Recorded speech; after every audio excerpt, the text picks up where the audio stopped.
El Tribunal Constitucional declaró por unanimidad fundada la demanda presentada por el Ejecutivo contra la Ley 31018, aprobada por el Congreso, que suspende el cobro de peajes durante la emergencia sanitaria por el COVID-19. Aquí, una entrevista al magistrado del Tribunal Constitucional, Eloy Espinosa Saldaña. Aquí el video. Sí, el Congreso debe hacer reuniones virtuales, pero el procedimiento de estas reuniones virtuales tiene que ser lo más amplio, lo más transparente posible, en ese sentido que todos los congresistas participen del debate y que no haya una lógica de delegación de voto. Lo que está ocurriendo para quienes han seguido los debates en el Congreso es que prácticamente a quienes asistían a las reuniones, a las sesiones, era la mesa directiva, los tres, el presidente y los dos vicepresidentes y los 9 portavoces, o sea, los 9 representantes de los 9 grupos, pero no son 12 congresistas, son 30, y que no están sujetos a mandato imperativo y tienen que responder por las decisiones que se tomen. Y entonces, en ese sentido hemos sido muy claros, pero también en nuestro fundamento de voto hemos planteado que hay que ir más allá, o sea, si se quiere transparencia, no pueden haber sesiones como la de la ONP que ha terminado la madrugada. ¿Quién ve el debate parlamentario a las 2 de la mañana? Entonces, no puede haber dispensa el trámite de comisiones. ¿Qué quiere decir esto? Vamos a discutir en el Pleno y no antes en la comisión especializada, en el grupo de trabajo, los que supuestamente saben de un tema. Y esto en un Congreso unicameral. ¿Qué es lo que se quiere? Si se quiere calidad en las normas, es una buena alternativa. Entonces, estas son cosas, el canal del Congreso proyecta trabajo en unas comisiones, pero no de otras. Entonces, la visión que tenemos es una visión completa de lo que se está liberando en el Congreso. Eso es uno de los primeros temas que ha tocado la sentencia del tribunal. Y el otro tema que ha tocado, si me permites, es el tema de la aplicación de lo que se llaman los contratos ley. ¿Qué quiere decir esto? El artículo 62 de la Constitución, buscando promover las inversiones en el Perú, establece una figura que existe en el derecho comparado, que es la del contrato ley. Yo, gobierno, me pongo de acuerdo con un particular sobre ciertas condiciones, y esas condiciones solamente las pueden modificar quienes firmaron el contrato. No puede haber ley, no puede haber norma de otra autoridad que cambie esas reglas de juego. Entonces, estas concesiones de peaje, que son peajes concesionados, o sea, peajes que no administra el Estado peruano, sino compañías con las cuales se han hecho precisamente los contratos ley, a veces para tener un peaje cofinanciado, paga parte de las cosas del Estado, paga parte de las cosas la concesionaria, o para autofinanciar, la concesionaria paga todo y se encarga de mantener en buen estado las pistas y mejorarlas. Entonces, ¿qué es lo que pasa? Nosotros, nos guste o no, no podemos ir contra el texto expreso de la Constitución. Y entonces, cuando se aprueba una ley que primero supuestamente es para proteger a la gente del COVID, y en realidad en ese momento estábamos en cuarentena, solo salían los choferes autorizados de los camiones de transporte. Entonces, si se quería poner a estos choferes de un contacto que provocara COVID a quien atiende las casitas, pues hay miles de fórmulas que se pueden manejar, tarjetas, pago por cuenta, pago por aplicativo, entonces no se tiene que llegar pues al contacto físico. En realidad lo que quería esta medida era buscar evitar del pago de una cantidad de dinero que ya estaba presupuestada a ciertas compañías de transporte. Así es. Eso, lamentablemente, no se puede pues con nuestra Constitución. Nuestra Constitución dice que los únicos que pueden modificar los contratos ley son los gobiernos o los particulares, y tienen que ponerse de acuerdo unos con otros. Ahora, por aquí, eso... Sí, aquí doctor Espinosa Saldaña, hay, si se quiere, una suerte de agravante, en el sentido que el Estado ya había suspendido el cobro de la mayoría de peajes. Usted lo acaba de señalar, en el sentido pues de los que eran los cofinanciados y los que estaban bajo control en 100% del Estado. Ya el Estado había levantado, ya había suspendido, entonces estábamos hablando de muy pocos, pero el efecto jurídico, como usted señala, podía ser bastante grave, sobre todo si el Perú está peleando, por decirlo de alguna manera, la rescisión de algunos contratos que habrían estado pues empañados por la corrupción en foros internacionales, ¿o me equivoco?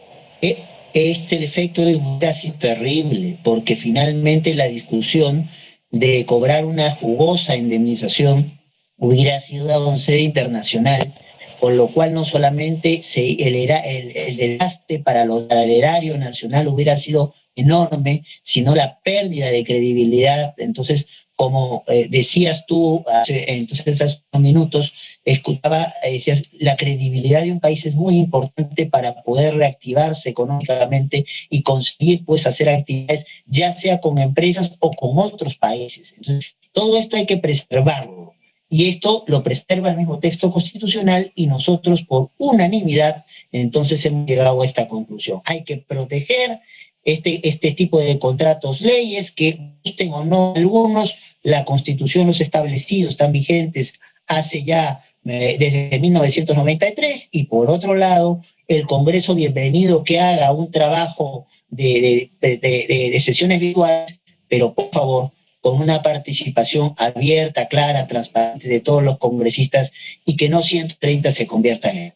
¿En qué casos? Es un sí. El resumen de sentencia. Muy bien. ¿En qué casos, además, porque se está discutiendo mucho sobre las limitaciones que tiene el Parlamento de la República para irrogarle gastos al Estado? Las leyes no pueden generar por sí mismas pues un presupuesto adicional donde no lo hay.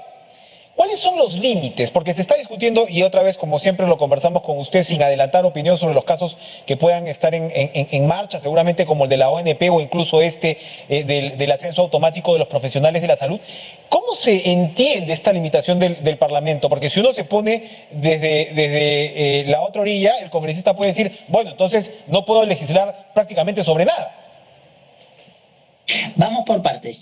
No me cabe la menor duda que el tema de la ONP y el tema de este ascenso automático a los trabajadores, al personal de salud, van a ir al Tribunal Constitucional. Yo creo que es crónica de un juicio anunciado. O sea, el gobierno lo que va a hacer es observar las leyes, ya lo observó en el caso de salud, ya ha habido una insistencia del Congreso, entonces lo que va a haber que en el caso de salud, lo mismo va a pasar con la ONP y lo que va a pasar es que el gobierno va a presentar una demanda de inconstitucionalidad al tribunal. Esto es cuestión de tiempo, y ni siquiera de mucho tiempo. Ahora, ¿de qué estamos hablando cuando hablamos de esta situación de que no generar gasto? El artículo 79 de la Constitución lo establece. ¿Qué es lo que pasa? Si 130 congresistas, en el caso peruano, tuvieran la posibilidad de decidir cómo se maneja el presupuesto y cómo se asigna dinero del presupuesto de la República, correríamos el riesgo de una situación caótica. ¿Por qué? Porque la tentación del congresista o de la congresista es quedar bien con sus electores. Entonces, y con su entorno más cercano, provincial o regional. Entonces, probablemente pues el congresista en esa lógica podría decir el puentecito para acá, la cancha de fútbol acá, la presa del río en este sitio, pero también podría decir otras cosas más grandes. Y ahí lo que vamos a tener que analizar, si en lo que se está planteando en el tema de las trabajadoras de salud, que es que una institución, Congreso, le ordena a una institución distinta, salud, a que ascienda a ciertos trabajadores, no significa acaso una iniciativa de gasto, porque va a haber una diferencia sin duda en lo que gastaba salud en pagar en lo que paga, y lo que gastaría en salud en pagar lo que debería pagar si se cumple con esa norma el Congreso. Lo mismo con el tema de la ONP, habrá que analizar si esta fórmula, es decir, vamos a pagar una UIT a jubilados en un fondo que es un fondo de reparto, o sea, donde no hay, como en la AFP, una cuenta que diga Enrique Chávez, no hay. Es un dinero que entra para poder ser una lógica de solidaridad de todos. Es una fórmula que responde, por ejemplo, no solo al artículo 79, generación de gasto, del dinero que no se pensaba gastar, sino si cumple con la intangibilidad de las pensiones que menciona el artículo 12 de la Constitución. Pero bueno, esas son cosas que seguramente nos tocará analizar muy pronto al Tribunal Constitucional. Como usted dice, son demandas cantadas. Acá deberíamos preguntarnos qué se debería modificar. Si el Ejecutivo lo observa y el Congreso lo aprueba por insistencia, esto se pondría en fin con el Tribunal Constitucional, que es el que tiene la última palabra.